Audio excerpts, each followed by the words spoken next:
But you know, most of us won't pray to God and ask for his real counsel and his real direction because we are afraid he might say no.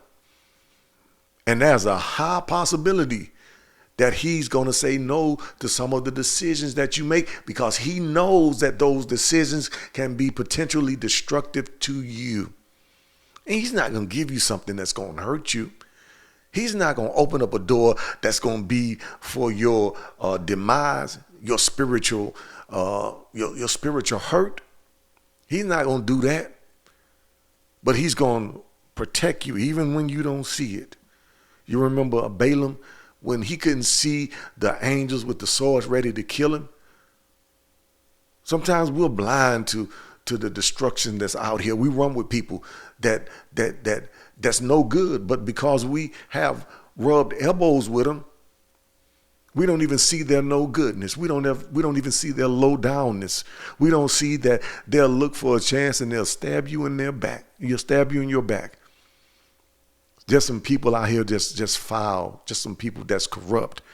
And if we are not led by the Spirit, if we don't have a keen spirit of discernment, then we're subject to let people into our inner circle, let people into our world that don't mean us no good, people that will come in and hurt us. Jesus, look at what Jesus said. He said, have not I chosen you 12 and one of you is a devil? If the devil was walking around with Jesus, don't you think there's some devils in your inner circle? There's some devils that's looking at what you got going on and trying to get next to you, looking at your house, looking at your marriage, looking at your blissful life. And there's a devil in there trying to come in there and wreck it all up. What are you talking about? The devil, men, folk, it comes in the form of a beautiful woman that's not your wife. They ain't nothing but distractions. There's just somebody that's coming in there to wreck what you got. And because we're blinded by their beauty or their lust, we don't even see what they're trying to do. The devil don't mean you no good in no form or fashion. He don't mean you no good. He's just trying to get in there and wreck your home. A house divided against itself cannot stand.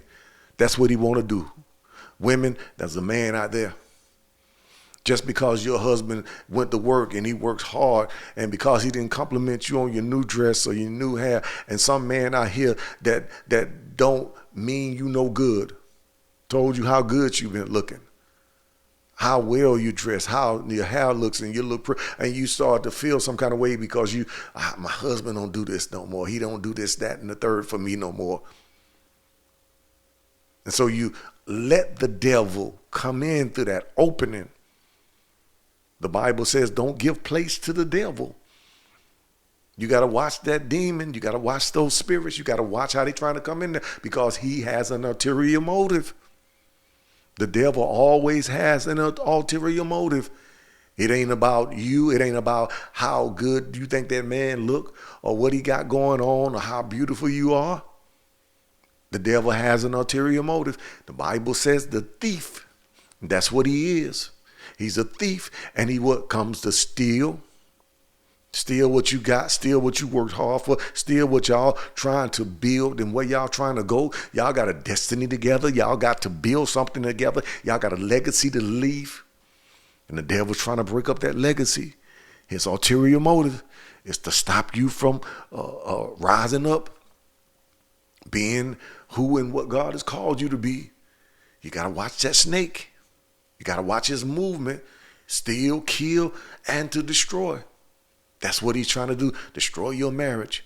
Your marriage was good. Your marriage didn't have no problems in it.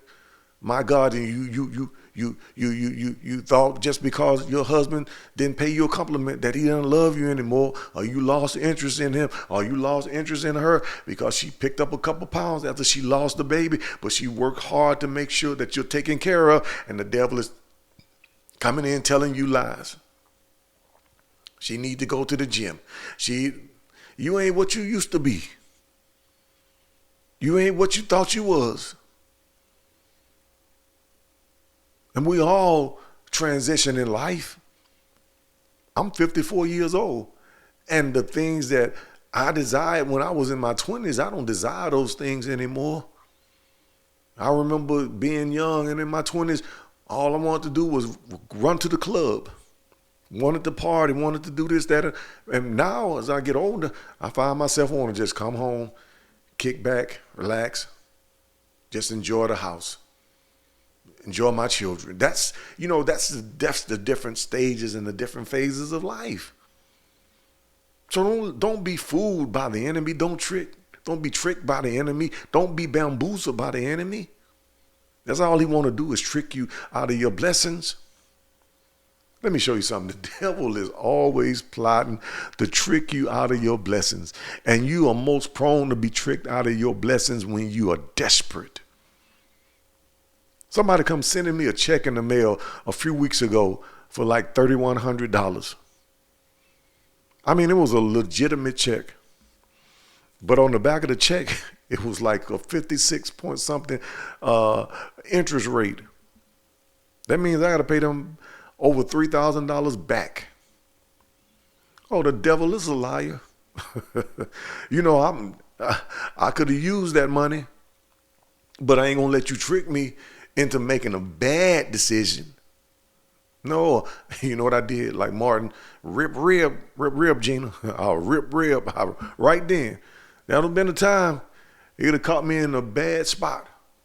I'd have deposited that joker.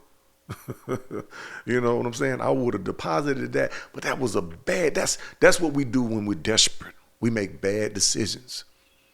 So Esau was the firstborn, and the firstborn, he had the privilege of receiving the birthright, and the birthright entitled him to his father's blessings.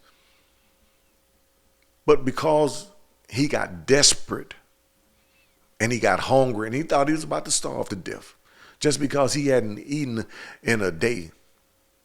He had a long, hard day of work. And Jacob came and bamboozled him and tricked him out of his blessing. Said, give me your birthright. Sell me your birthright for a piece of meat.